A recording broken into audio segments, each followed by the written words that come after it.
Hola! We are live with an Ask Us Anything. Yay. And I would like to talk about vitamins and supplements today. What? I think it was the other podcast. Nah. Is it a totally... my name is Mark Tomlins. I'm here with our good friends, Leandro, Signor Performo, Leandro Melendez. Hello. Leandro, how are you, sir? And I asked you how Berlin is. You said Berlin is cool. It's cool, too Climatologically cool cool, yeah? for this time of the year. We were expecting just Lederhosen and to be getting some sun on the thighs, but no, sir, no. Just No, scarves you're and wearing it. jackets here. That's exactly right. That's nice. And Rahil Henrik Puli. Rexit. That's right. Henrik from the home studio in France. What's the name of your town again? The little town in France? In the hills of France? Yeah? No, so it's the... we have Leandro has changed face, it seems. We're going to wait for him to come back. No, so here the weather in south of France is beautiful. It's very sunny and hot and a bit windy, but it's summer has definitely started here. So if you're looking for a warm version of Berlin that probably Leandro is looking for, then I would suggest to go to south of France. For sure. It seems that more than just the weather is freezing in Leandro in Berlin because his camera froze as well. I don't know where. He probably doesn't know that we can see that he just has some webcam utility thing from his. That's a Canon, right? EOS is his Canon. Yeah, it's the. And I also want to show you something because this is something that I wear during last KubeCon. Yeah. All right, I've zoomed. Look at that. Is it now? It's mirrored on your camera, so it looks backwards to me, but it probably looks forward to the audience. Is it observable? Is it? How was KubeCon? KubeCon was good. It looked like it was amazing. Very fun. It was really an amazing experience. A lot of things to a lot of. First of all, 6,000 people in a conference. That was a long time ago. I didn't see that, so that was great.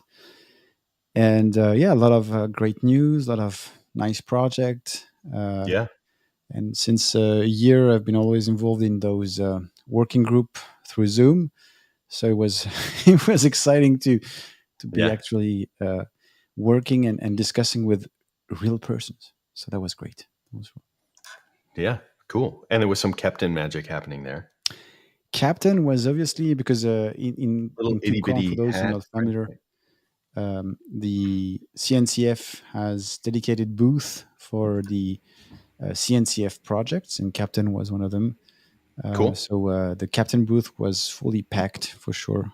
Open telemetry as well. Prometheus was quite busy. Cilium was also busy. Yes.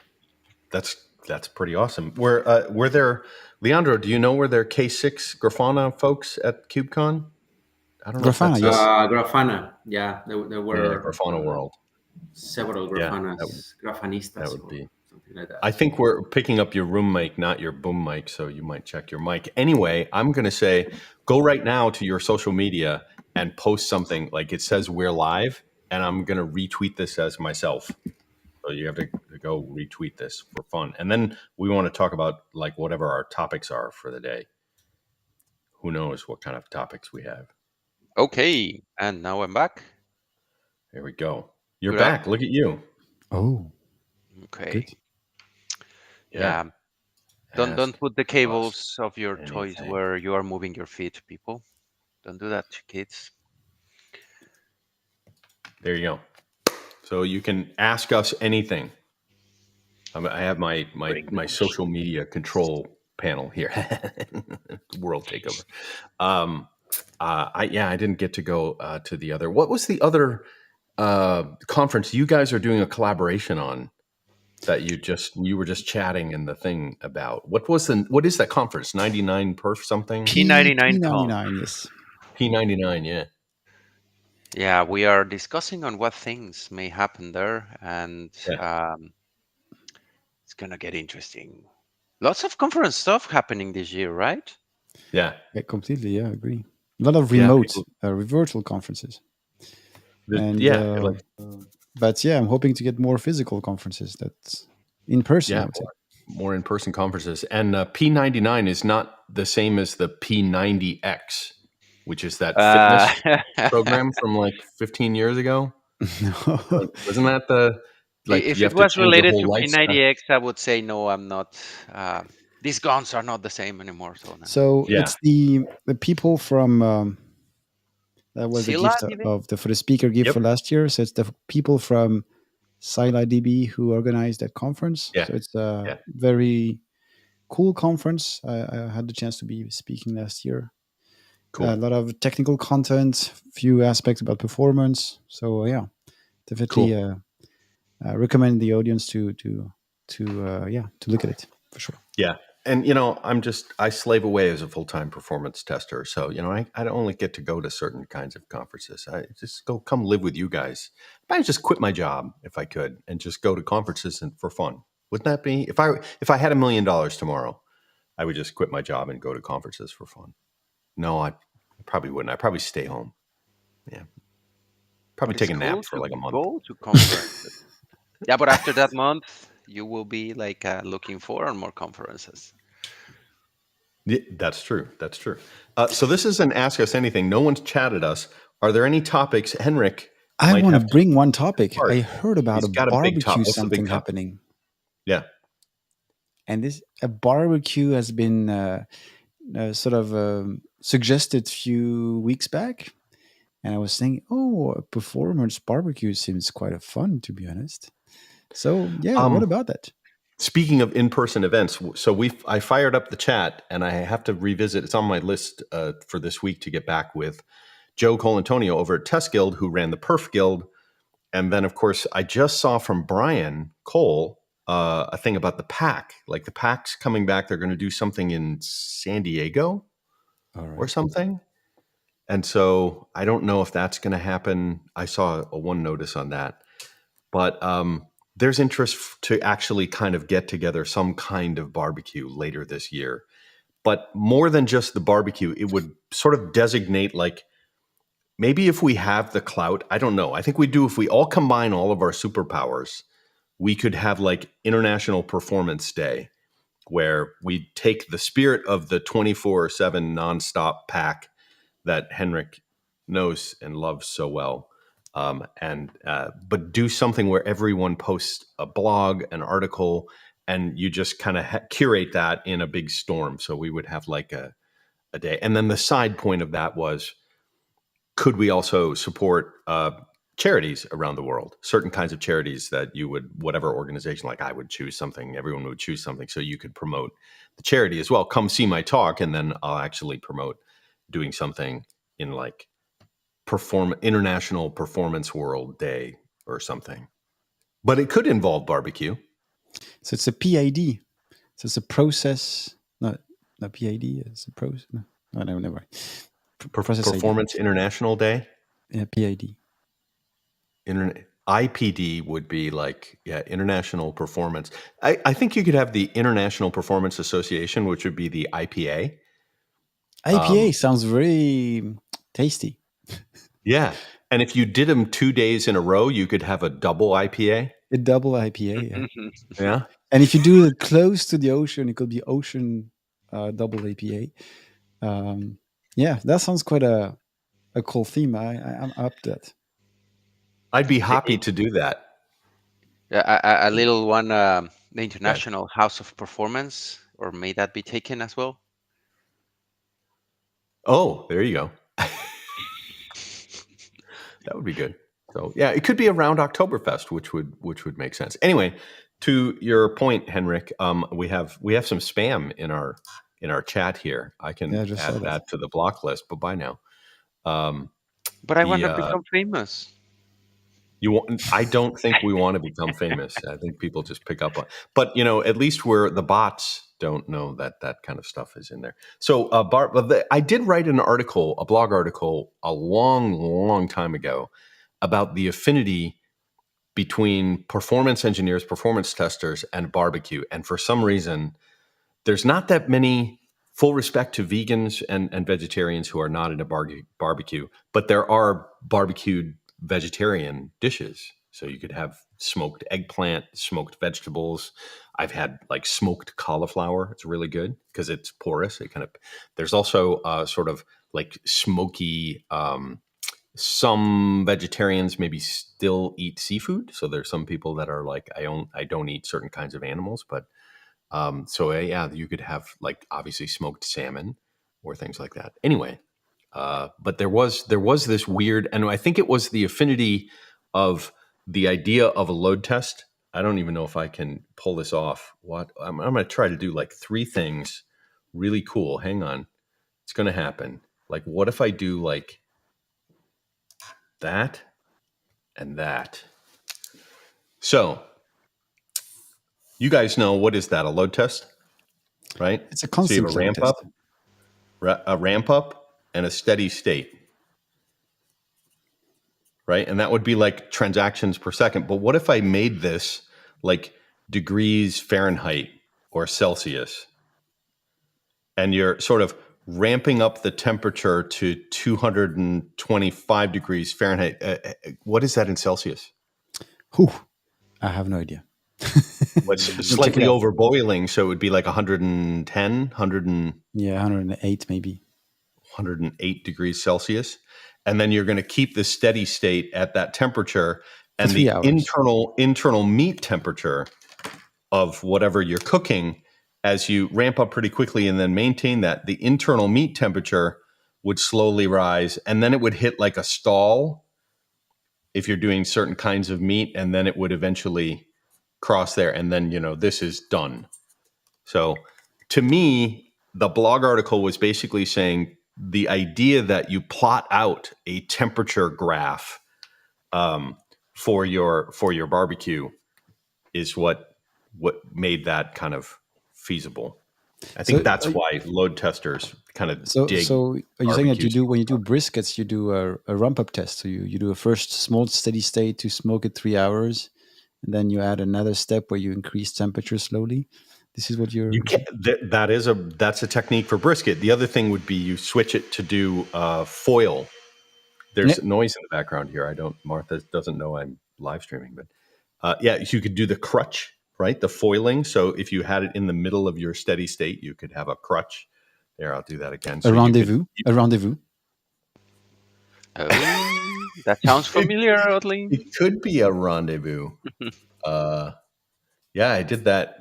I don't know if that's really a rendezvous. You would have multiple meats that reach the same temperature at the same time. I think that's the real art form of this. Is you would start another meat later in the process, and it doesn't stall, and it ends up at that same point. You have another one that comes up, has a very short stall, and then meets. So this would be the rendezvous point.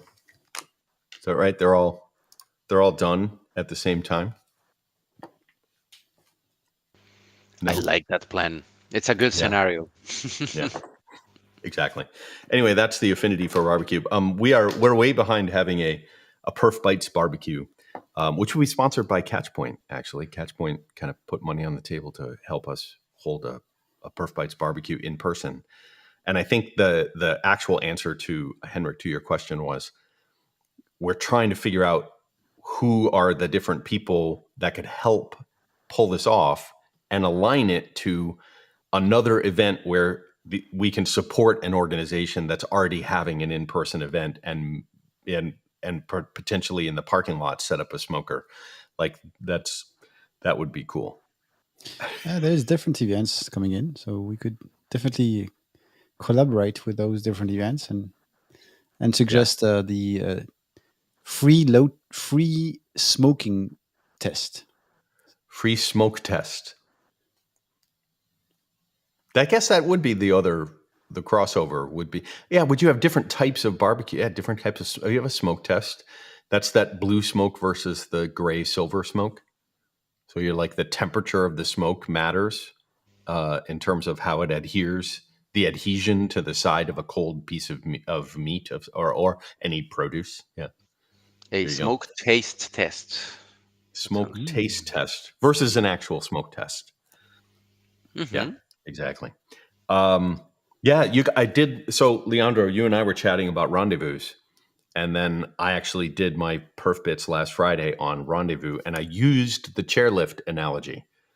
So if anyone hasn't gone to see, if you haven't subscribed to PerfBytes, they're fun things. So it was nice to be back in talking about it. I use the chairlift analogy with some drawings. Actually, I think they're You can use the Disneyland right here. This was analogy. my chairlift Oh, drawing. cool. Yeah, so you actually go around the chairlift, and then there were one little pink person, and then a blue person, and then yeah. So there's another blog post coming. Speaking of Rendezvous, giving some ideas on how to do it on K6, and I took as well the inspiration from your example, where the lifts for a ski resort gave some examples. Although the lift in K6 is going to be an infinite size. It's just going to be picking numbers of people in periods of time. But I may say I invite anyone who has an idea on how to implement the rest of the functionalities, which will be cool as well to be able to pull it off. But yeah, Speaking of K6, I was just debugging a new extensions for K6 just before connecting. So yeah, the Captain K6 stuff. It's more Dynatrace related. Okay. Any? I'm finalizing the tutorial for the episode dedicated to K6 on how to build K6 test in Easy Observable will be released probably tomorrow. So the tutorial has been almost finished. So I'm using the operator. Yeah. I use K6 with K6 distributed tracing. I use K6 Prometheus and then I use another version with K6 Prometheus output writer.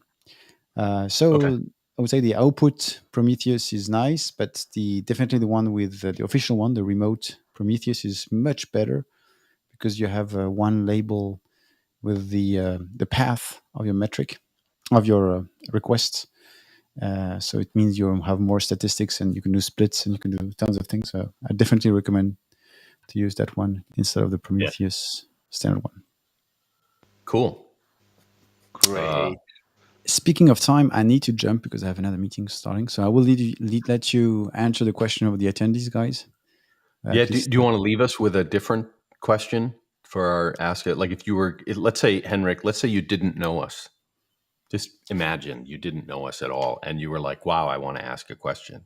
Like go back like 10 years before you even knew we existed. I would say my question would be, how could you measure the capacity of... No, that's a bad question. Let me check. Let me double check. 42. That's an answer. That's not a question. No, how could you... jumping ahead. See? So how could you basically validate properly any settings related to ingress controllers in Kubernetes? Oh. Wait, what? Yeah. Yeah, we have to describe what an ingress controller is to think about it. It's not unlike other, like if you have pipeline processing, because that's the way the Kubernetes logic engine works. That's how it makes sense of what's being asked of the Kubernetes cluster, right?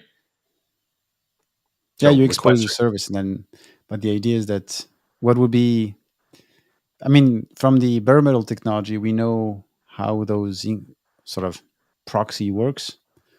So how can you make sure that this proxy is well sized enough to handle a normal traffic and a spike traffic?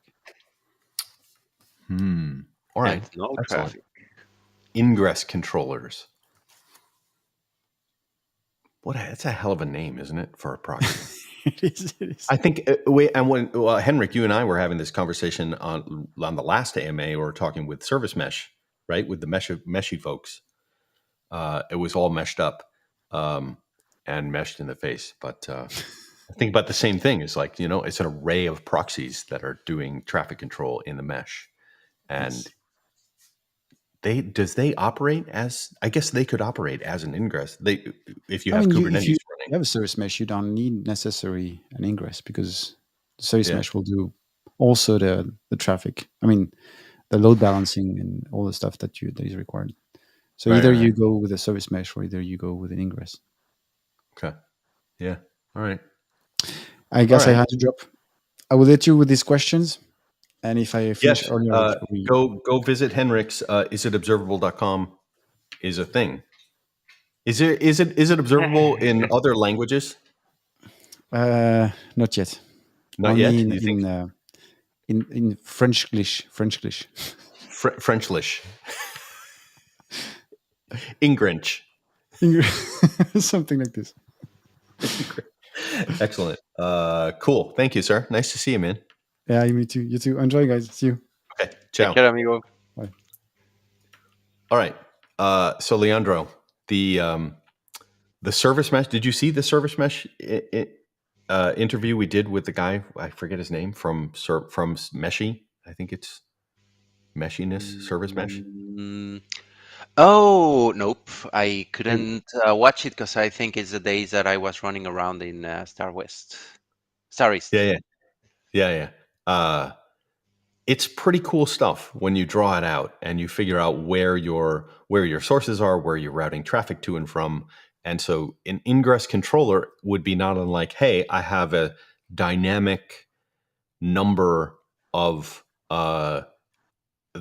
individual instances that can receive load. So it's almost like you have an elastic version of Nginx that isn't just a single vector. It's like could be multiple, assigned to multiple different services across the entire systems.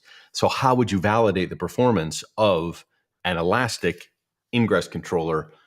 And I think it's a lot like other cloud testing advice we would give, which would be limit the number of ingress controllers, and then you'd raise the load to a point where you would see the API to request of Kubernetes, I need another one.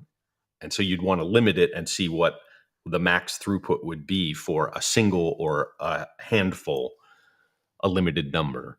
So that seems like the other cloud testing advice we do, cloud-based load testing or elastic-based load testing, right? It is like, I don't know, kind of common, not misconception, but at the same time, because we are looking to capacity testing of our elastic environment, or to truly performance tune it, test it, or measure how many resources each thing is consuming. Because if we have good observability, pun intended, and we have good monitoring, we can tell how much a given load is consuming. Because with these elastic things, capacity planning or testing, to me, at least personally, is a little bit odd unless you are dealing with a huge Black Friday event or something like that. Most of the time with elastic environments, I would just do comparisons and to see consumptions per activity and try to get better snapshots rather than trying to push everything to limits. I do agree, removing elasticity is a very good step to see how much are you gonna be stretching that. But and it keep in mind there's probably something generic in terms of the what I'll call the ingress plane where the traffic is first arriving, and the application revisions, like the actual array of proxies probably doesn't change that much. Maybe from routing, maybe from core infrastructure, but in terms of like introducing new features with GUIs or business logic that does all sorts of data munging or crunching of numbers, or something like there's a whole new feature with a whole nother component that we've never run before in the microservices stack of the thing. Like a lot of the code churn you would do with an application happens within a single user's GUI or within logic on the back end in the data source and the data processing. So a middle layer like that, feature-wise, logic-wise, probably doesn't change much. It's a great candidate for early load testing where you're like, we're just going to test a single instance and see how much that scales. And then that number could be a quotient or a score how many transactions per second, whatever your SLOs are, or the things you're going to measure, informs production to say, all right, we run 12 clusters or pods internationally. Each pod has we're going to plan to start with 2 and it can go up to 12. But we know that for this next version coming through, the ingress controller isn't going to change that much. So we kind of come up with a schema for a pod, and then we multiply that pod, even if they're in the same data center. That approach I saw very successfully the first time I really had that was at Microsoft, doing a bunch of stuff in their world with isoproxy and IIS. But then it was really Facebook and Gorenka at Facebook over 10 years ago, 15 years ago. Maybe not that long ago. Yeah, not that long ago. No, maybe less that. More. Yeah. Anyway, but their idea of here's clusters of physical machines, and then the services that would expand or work together in a giant system. We're sort of like, we scale up that generation of hardware in a pod and then expand the number of pods globally. But yeah, I think the other thing you might do is the messaging internally to monitor healthy elasticity, because you can set, when do I trigger, hey, I'm about to be overloaded, and fire up another instance, is an internal API call that happens within Kubernetes or in any clustering piece where you're being elastic, any elastic technology. So that could be another thing as well, is you actually want to monitor how close I am to that threshold. And if that message gets fired, you could see it and capture it in a log to say, all right, we'll come up to that point, and then you see that message get fired. That could be very interesting.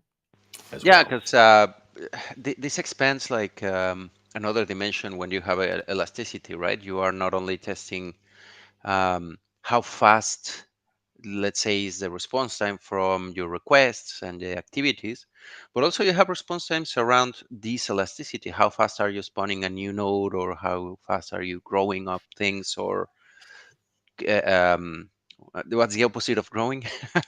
Compressing them, or compacting, or acting? you expand and contract. Contract, yeah. I mean, I sadly do not know the official terms very well. Like, there has to be like the commission, that new instance, the new container, or but that counts as part of performance testing. Is what is the speed of this, and if I need a new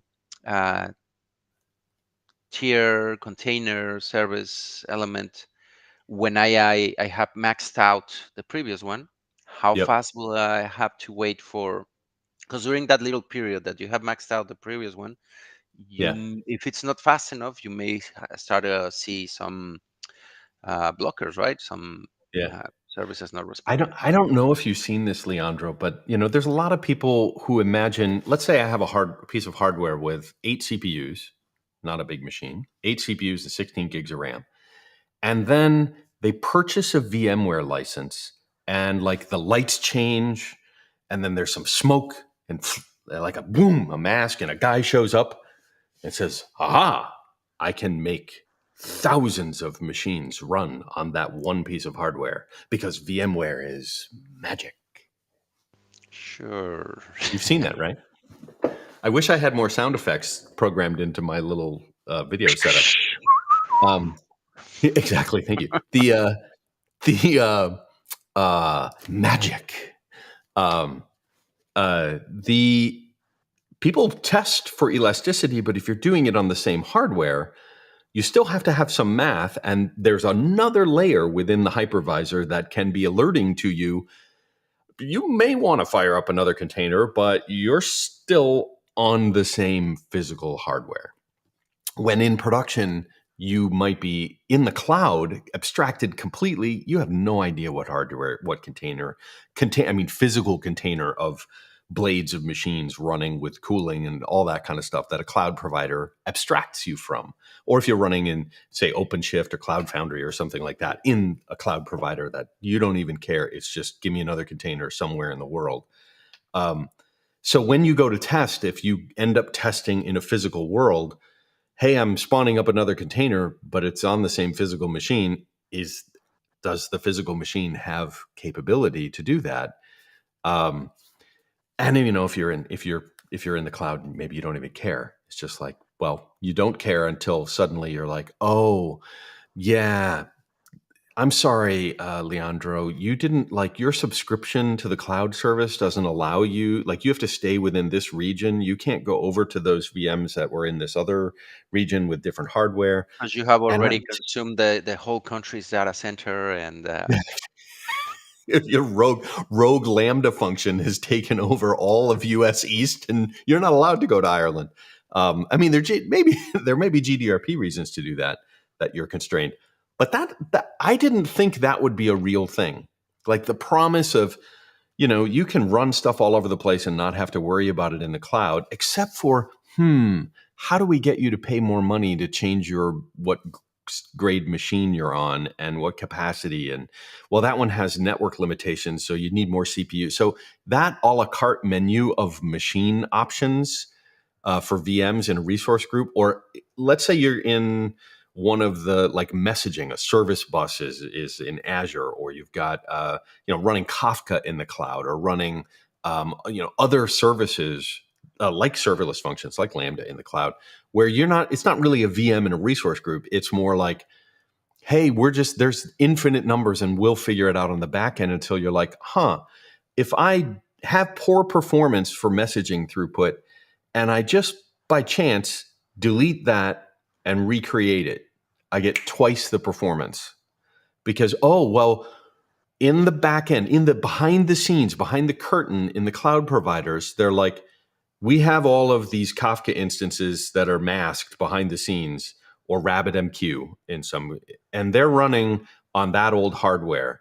And so in order to have attrition where the old hardware, and we're going to move all this to a new grade of hardware, anyone that deletes something off of this hardware and recreates that message on a new piece of hardware, oh, you're new. We don't allow any new queues on the old stack. You don't see that behind the scenes. But if I'm running a data center, I'm like, I need to start draining all of the things off this old stack and start moving them onto the new stack. New stack has faster processors, better cache memory, physical, it's better green power cooling. It's all good. It's just, to me as a user on the outside that doesn't know, all I did was delete a queue, a topic, and recreate the topic in the same resource group. And all of a sudden it's like, wow, it's twice as fast. Well, that's a little dramatic, but it's faster. But it could be, yeah. How did that happen? Oh, you probably switched hardware. I've seen it for VMs and resource groups where you're like, something's weird with this VM, and you'll just shut it down and then turn it back on. It's running on another hypervisor on another machine. All of a sudden it's like, yeah, now it's stable and running great. But we don't talk enough about in DevOps, I think, about how frustrating that is. And that, to Henrik's point, what if you're firing up Kubernetes ingress controllers on a bunch of unstable VMs in a resource group, and you're like, I could set up the monitoring that says this looks like it's kind of sucking compared to the other nodes. I'm just going to throw it away and start a new one. And I bet the cloud providers are banking on us doing that. And it's interesting because when you mention like the VM went away and you have a new one, different one, or probably even the same one but just rebooted, like we have seen that those type of situations. Which, if you think some of the problems in terms of performance that we're seeing with Kubernetes, elastic environments, or all these things, they are kind of abstractions of all the problems that we used to see. I mean, with lots of containers, when you start to, I think it's called horizontally, start to expand the number of containers that you have, you start to deal as well into queuing theory a little bit, like we used to with just CPUs and all the old days.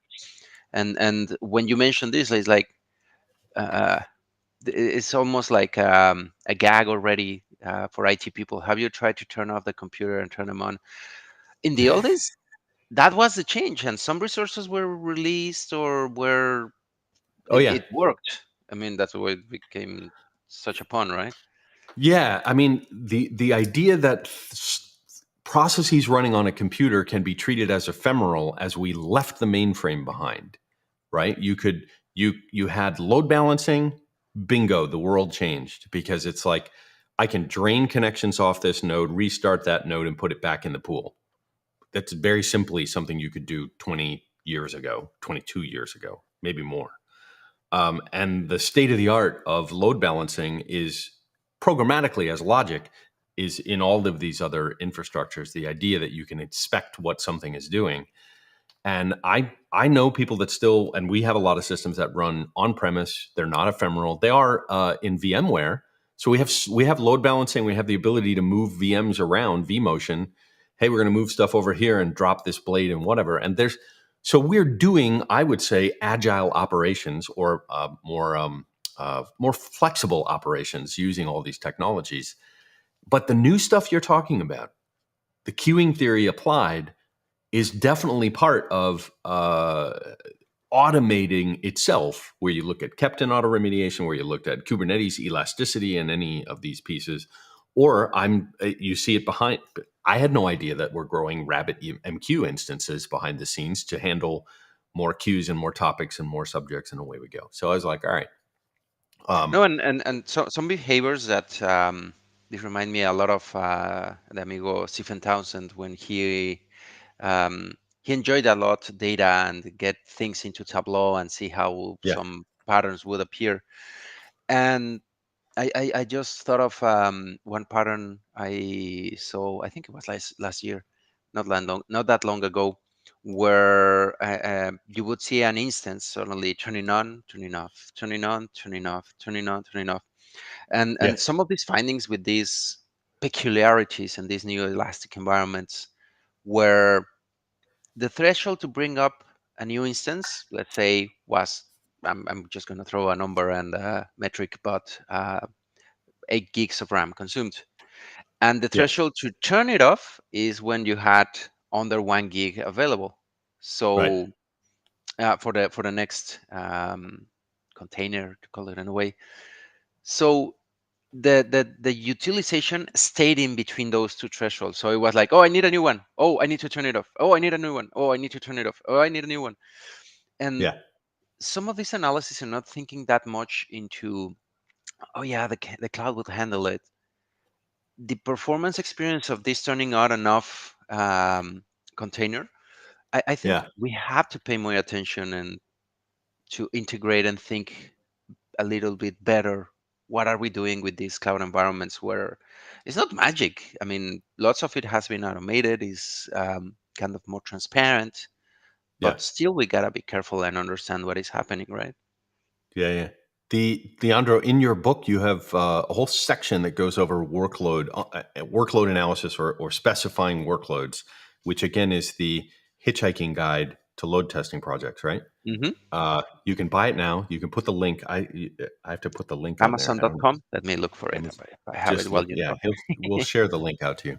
But if you that's the key thing when you're setting thresholds like this, if you're doing it manually or you're allowing some sort of AI to figure it out. A perfect example in my world is that we have point of sale systems. And of course, during the work week where things are very busy, I think my dog is talking to me. Um, Hang on a second. Let me see if I can. I have to take care of the dog, but I'm going to come back to the workload, dynamic workload over the course of a week. See, I can do this. And I can meanwhile, I copy mean, copy the the, link the, the, address.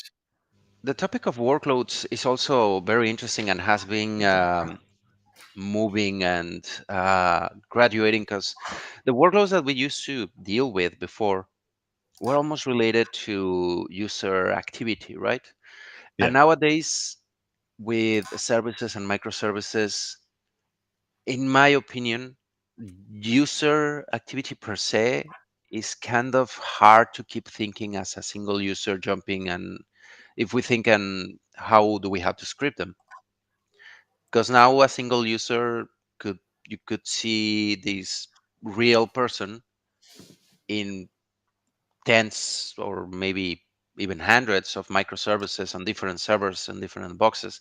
How do you Right. control, how do you simulate those type of things where you are not only in elastic environment but distributed environment, which makes it way more interesting, or changes a little bit the perspective. I don't know, you, Mark, what do you think on that side of, to me, it's not that much anymore of number of virtual users, but we may still call it virtual Yeah. users for ease of thinking or picturing things, but now it's just threads triggering services.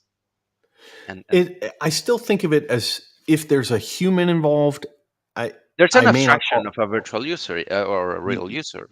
Yeah, if there's a human involved, I'll think of it as sessions, user sessions, and then the physical part is there may or may not be a thread. There's multiple threads involved. There's multiple sockets involved, which means there's multiple connections involved. But still, it's like I have to help that user have their experience, that end-to-end time, elapsed time of their session doing something, achieving some goal, as opposed to we get caught up in the slicing and dicing of an architecture to say, well, I'm really just kind of doing this middle tier connection of the thing so I can think threads, connections, sockets, and things like that. The session is a much bigger abstracted human experience versus, hey, I'm just doing 1,000 transactions per second with this number of threads or whatever. It's like, but in the greater context, this is just step 14 in the whole process of a user doing something, looking something up or having that data available. I was going to back up and make a comment on queuing theory before I got interrupted by my dog, which is totally fine, by the way.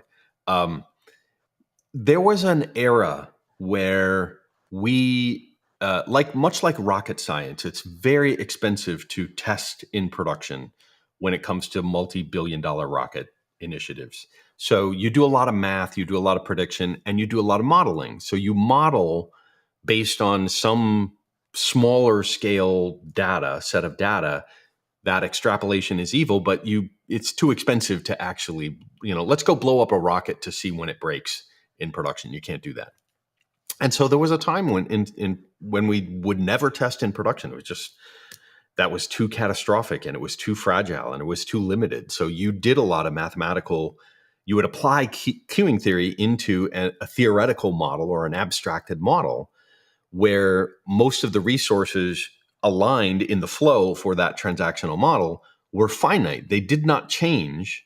And you could put them into Tableau. I mean, Steven's fantastic. He's just finding anomalies in noise in the weeds, in the exhaust, right? But it makes me think that the predictive modeling that was done were very static models where resources didn't change, and elasticity threw all of that out the window. So, which is why our first tip to cloud testing or testing elastic systems is test elasticity within a threshold. So you can grow, but you can only grow by 4. And then you could figure out, all right, a pod size is 4. Therefore, you could kind of reverse engineer a limitation on elasticity to figure out what would be successful or not and quote unquote break it. But the infinite resources of one tier of your end-to-end transaction, if they're not completely I don't have infinite database sources potentially. I don't have infinite other sources of, well, there's only one place we signed up to get this information, and that's the source of truth. So that's not elastic. There's only one, maybe it is. Until everything's elastic, nothing is truly infinitely elastic. And so, yeah, I think that's an interesting point. But the queuing theory model would apply to very, very static models to figure out predict what the capacity would be. And now we're running real load tests at small scale and figuring out whether that will fly or not. It's a very different ballgame than getting all your data into Tableau and saying, hey, I can make an absolute definitive, we need to invest N amount for capacity. I don't know about you, Leandro. I've seen some pretty big failures with dramatic amounts of data visualization, convincing the business you need 10 times the machinery, 10 times this, you need to whatever, you need to buy another supercomputer. And then when game day came, they never hit those numbers. And I think that really fueled our industries. Hey, we need this to be elastic. We need, people are telling me I need 10 times the hardware. Somebody's telling me I need, one machine. This isn't good. I need a system where I don't even know what's going to happen on go live day for those big initiatives. But yeah, the majority of the day-to-day work that you and I probably end up observing and doing, just keep expand new versions, new features, new services, and expand what you're doing. You have tons of data about how things are operating, and then all of a sudden on one day things get really bad. You're doubling your number of database connections. You're tripling the number of threads or sockets you're using. Okay, whoa, we have a problem. Let's just fix the problem and get back on the good path. So It's yeah, as we were saying earlier, a balance, and it depends on what type of environment are you dealing to. Because if all your solution is in a single uh, kind of monolithic way, even services, not microservices, not spread all over the world, not um, and you were planning your uh, a moment ago you brought up the modeling side or analyzing utilization, and those yeah, as well at times can be a big as much as we performance professionals may want to try to have the most accurate picture. On one hand, you cannot 100% reliably predict what type of crazy stuff are the users gonna do in a moment, or right, you may even get from the business, yeah, we're gonna get billions and billions of users, and then only 10 show up, and you had all those resources, everything um, like dedicated, and you just use a tenth of it, and as well, we cannot say you shall never have a utilization of a 10% of your environment, because who knows, maybe tomorrow your site just becomes popular, the YouTube algorithm decides to make it blow it out, and suddenly you will get that much people. So it's yeah, relevant of your solution, your product, your um, distribution as well, because a moment ago you were saying, right, like for a user, even if they create from a single browser, a single person, multiple threads, yeah, um, I have seen that the next time the UX team would say, hey, I want another widget which will hit 10 more threads on that single service.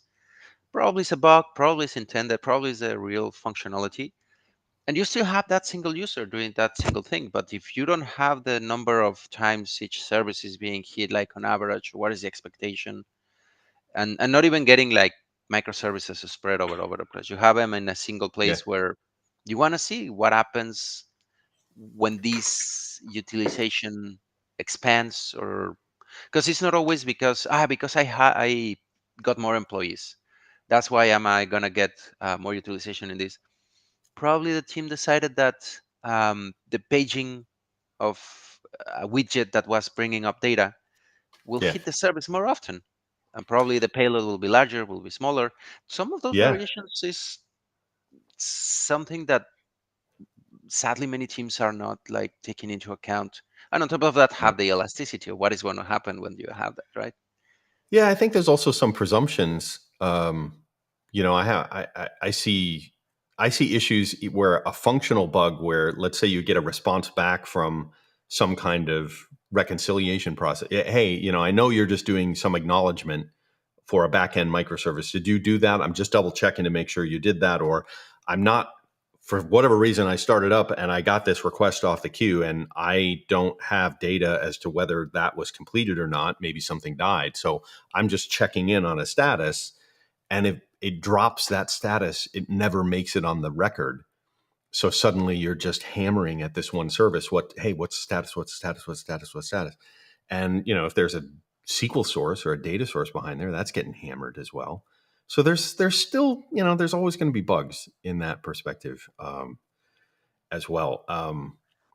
But yeah, yeah, On, on dynamic that line, queuing theory. quickly, the uh, other thing that you got me thinking on, bringing up the amigos from um, Akamas, Yeah, yeah, who also have some solutions, because as you were saying, like with the front end box or some silly details, you just reminded me with these status checks.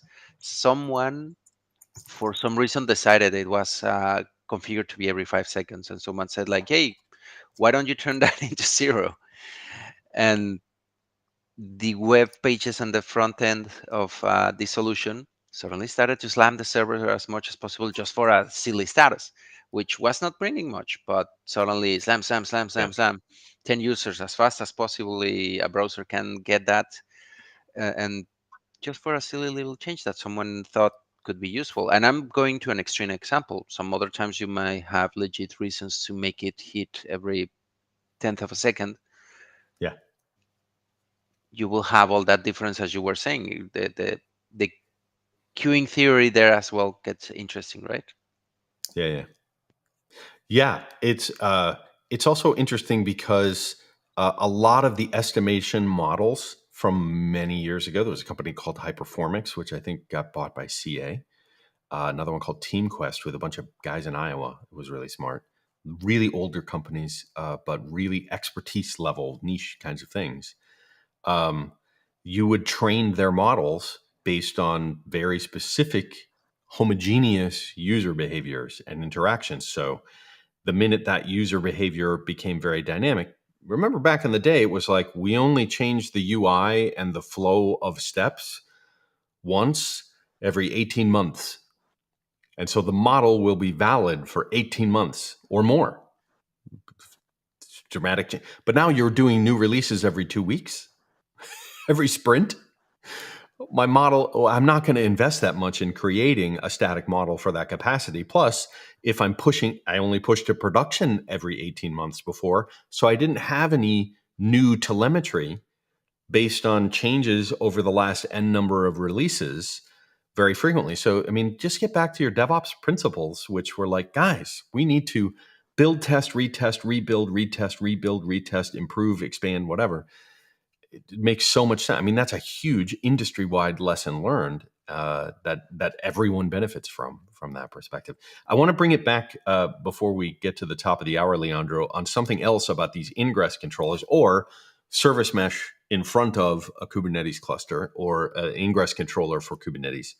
I didn't think about throughput, particularly throughput in the cloud, where you and I both know, depending on the cloud provider, there are certain caps on network IO in and out of a given resource group or a given resource within a resource group. And you pay for, depending on the service, the platform, bytes in and bytes out. So your ingress controller configuration should be measured to fit within whatever tier of the service. And you'll see it in different, it doesn't have to be a virtual machine per se. You could be running, go through Cloud Foundry, you could be running natively within that platform. There's still sort of throttled. You can see the messages in terms of what's being throttled. If you're trying to be more elastic with ingress, because it's all about bytes through, bytes in, bytes out through that mesh, through that layer, I think network throughput is probably really important in terms of making sure not only you can move the bytes you want to move, but secondary latency wise, but that you actually fit within the tier of the service that you're using behind the scenes. So you could, the service controller could say, I'm going to give you more and more, but your back end services getting hit are now throttle, throttle, throttle, throttle, throttle. And it's like, wait a minute, stop ingesting more, stop bringing in more. Because I'm overloaded on the back end. Elasticity wise, the throttling should kick in if it were a virtual machine, but there's still, oh, I'm sorry, Leandro, you're throttled. Show me the money. And then you're not throttled. I mean, that's how they get you, right? And Use more, pay for more.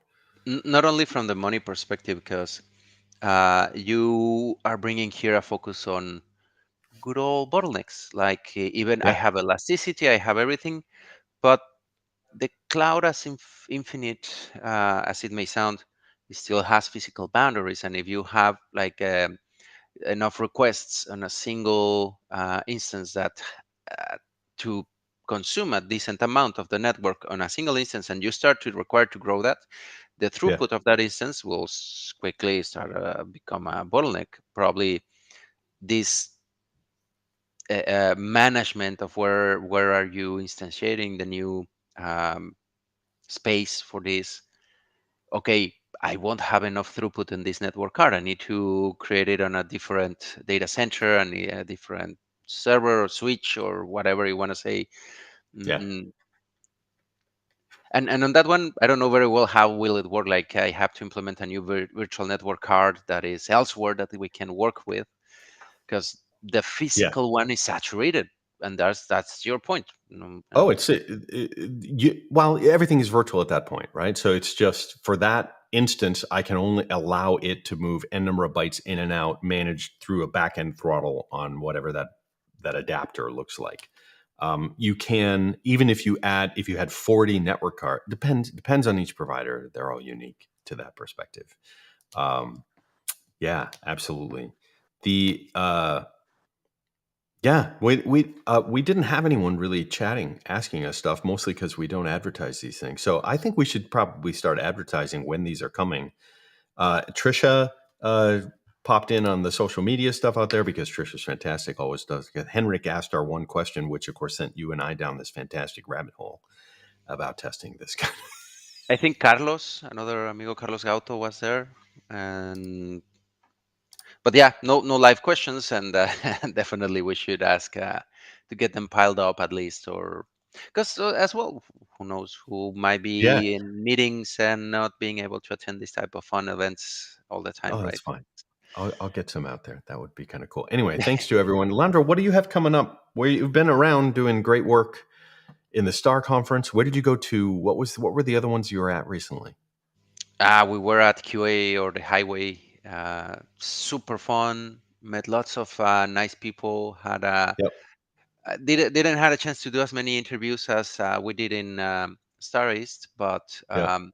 had a chance to have an awesome talk with Gina Charlton, Yep. who I think is soon going to be as well in Agile Testing Days. I'm not Yeah. sure if it's in Chicago in a couple of weeks. I think it's where she is, but I Yeah. kind of understood Yeah. she's going to be as well here in Potsdam. So that would be pretty cool if she comes over to Germany. And as well, I had a chance to do a very good interview and talk with John Sapolsky, Yep. who uh, his situation was trying to hire good performance people for his company. Yeah. And believe it or not, for you and I, it's easy to believe, right? But he had a hard time, a little over a year, trying to look for someone who would help. And I definitely asked him, like, hey, can I interview you and get some of your input? Because we need more people, we need more performers, we need more um, persons, not virtual users, real users, or Yeah. Performance real person. engineers, not performance threads. Yeah. Yeah. Yeah, And absolutely. And of course, you can check out James's book on hiring performance speaking of, professionals, which is pretty good. Speaking of, that's also on Amazon. And then the P99 conference, you and Henrik might be doing something together. That sounds yeah, pretty we're cool. in talks with the amigos with Scylla Deves, Scylla. Yep. I think it's Scylla, how you pronounce it. And there's also as well in Mexico coming soon in September, hands-on testing. I'm gonna be there with the QA Minds amigos, and probably some Argentinian conferences as well. I'll keep you posted on what happens there, but we're back to lots of conference, lots of things in person, and it's Cool. getting interesting. It's nice. One of the other things coming up is Test Bash World, which is sort of it's like the performance world international performance day idea, but you can get your local meetup and tune in. So you can check out testbashworld.com as well. PerfBytes is a long time. We've actually supported, sponsored, made donations into Test Bash as sponsors. So we have some history there in the Test Bash world, which is kind of cool as well. But that's about it. I think we'll look at the end of June, potentially before the United States 4th of July Independence Day holidayness that hits. So we'll probably do that. We could also do this more often, just make it a more regular thing. I do the PerfBits thing regularly on Fridays. But, I'm game. We could do some ask me anything kind of stuff, ask us anything more regularly just for the fun of it. I like the K6 office hours. You've been on quite a number of times with Nicole, but that's also on Friday mornings here in the Eastern time zone. And that's a great time to just pick a topic, and it's well driven. It's not completely ask you anything. It's office hours where people show up and talk about stuff. So yeah. Fridays I are like very good to learning stuff and ramp down, pun intended, and start to. exactly. And I'm looking for. You said you're maybe going to do a blog article about rendezvous in the K6 world, and Oh then yeah, we have to figure out how to enhance that. I was going to say there's messaging. You could actually implement that from a messaging perspective, where you make requests from K6 into a message queue, and then you have a little controller that releases only n number of messages on the queue, so that each script would have to check in. Now, you could do that internally on a given load generator within Go, but yeah, I think you could do it in a centrally controlled semaphore system, much like the old in LoadRunner was the old virtual table server, the sharing data across different virtual user threads. You could have a central rendezvous semaphore manager, traffic cop. yeah. It's something that. So I solved some of the functionalities, but the one that you're mentioning is the peculiar, challenging one. Let's see. Yeah, And that's that's cool going to though. be up in GitHub. And if anyone has another solution, is very welcome. I mean, that's the point of K6 to be open source out of for the community, and everyone Yeah, can collaborate. That's super awesome. yeah, man. Good for you. No, it's really, really awesome. I mean, it was totally fun. I have a few more things I think I'm going to throw in. I'm a fan of little utilities like the JS utilities that I did before. So probably do some more. All right. Thanks everyone. Tune into www.perfbytes.com and PerfBytes Español. In the podcast world, there's actually there's some YouTube stuff you posted, and you and Federico had done a Español version when you saw him recently as Oh well, yeah, right? yeah. We recorded a quick interview. Probably there's gonna be another one, but stay tuned. And Cool. there's gonna be some content in Espanol coming from here, good old Deutschland. So From Deutschland. stay tuned. And Deutschland es Español. Ja, aber Genau. nicht auf Deutsch, nur Espanol. Auf There Espanol. you go. I think maybe we do start the German version of Das Perfbyten. I like it. Oh no. Oh no, that would be bad. All right. Leandro, thanks. Have a fantastic trip in Berlin. Travel safely. Take care, everyone. Thank you. I'm gonna try to do the outro thing here. See if this works. Watch.